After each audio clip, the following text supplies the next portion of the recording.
Sveiki visi, sveikiname su jumis iš Pasvalio rajono, kurie aš laikau šią vietą kaip tik strateginė, nes čia yra padaryti bandymai, kur yra pasėtos 4 skirtingos veislės, tai yra DK Excitedas, DK Exaura, Arnoldas, Absoliutas ir 2 kitos kompanijos veislės, kurias mes kaip ir turėsim dėl palyginimo.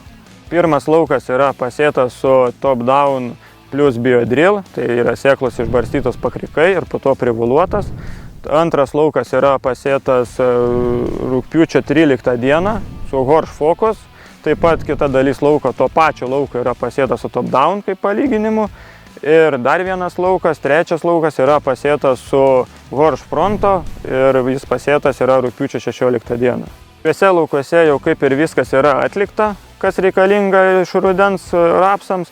Tai yra ir nuo šliūžų granulės išbarstytos, ir nuo pabirų nupurkšta, ir nuo dviskilčių piktžolių purškimai atlikti, taip pat atlikti ir augimo reguliatoriai. Taip pat turime užsidėję ir 2 mini bandymus, kad galėtume stebėti augimo reguliatorių ir mikroelementų poveikį rapsam ir taip pat herbicidų poveikį rapsam.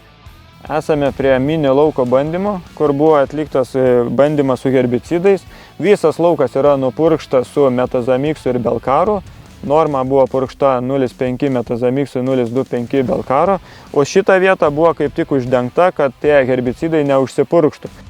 Ir kaip matome, jau garstukas žydi, čia apačia yra jau žliūgės, tokios didelės ir jokio streso nemačius. Ten matosi ramunė, karpadžolė, kiaulpenės. Kaip matome, jau gana nemažai tų žulių, dar kitos nėra jos išlindusios į paviršių, nes rapsas paprasčiausiai peraugęs.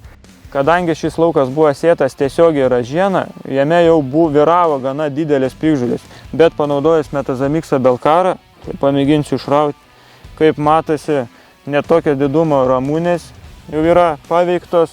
Taip pat toliau matosi trikertė žvaginė, kuri buvo gana didelė, bet taip pat jau sulankstyta. Ir dar viena buvo, čia mačiau, žalė, kuri irgi tarp tiesioginis sėjas gana problemiška yra, tai vijoklinis pelėvirkštis. Bet kaip matote, tokio didumo irgi jau visi lapai yra sulankstyti ir greičiausiai jau nebeišgyvens.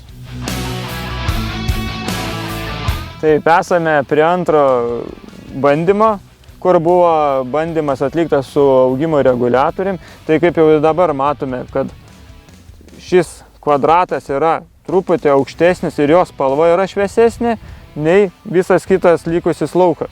Čia buvo panaudota dalis lauko su augimo reguliatorium, tai MEPIC 0,6 plus folikūras 0,5 ir dadedant mikroelementinių trąšų, tai 1 litras Profi rapsų ir Optimal Vigor 1 litras, kurie irgi taip pat suteikia augalams spalvą, nes jie suaktyvina fotosintezę.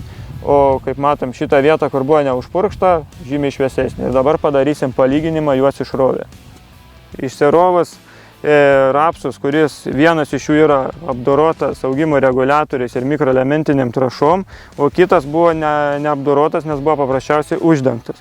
Tai jeigu taip palyginimui, perpjovus juos per pusę, matosi, kad kur buvo panaudotas augimo reguliatorius, augimo kogelis yra apie 2 cm, o kur buvo be augimo reguliatorius, tai augimo kogelis yra 3 cm.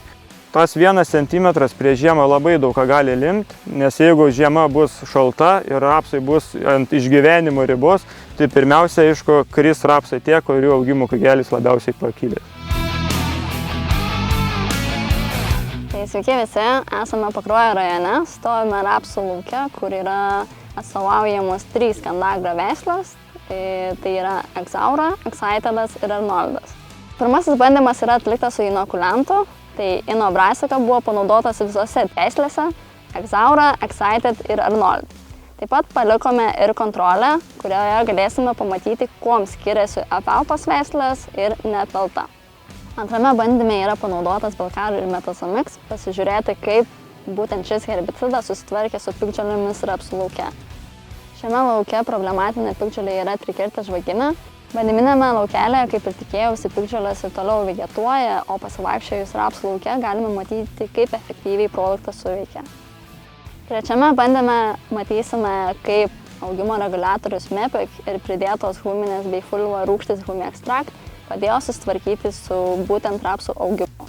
Inobrasika suteikia kompleksinį poveikį augalo vystymuisi, taip augalas suformuoja didesnį šaknyną ir taip pasiruošia geriau peržiemojimui.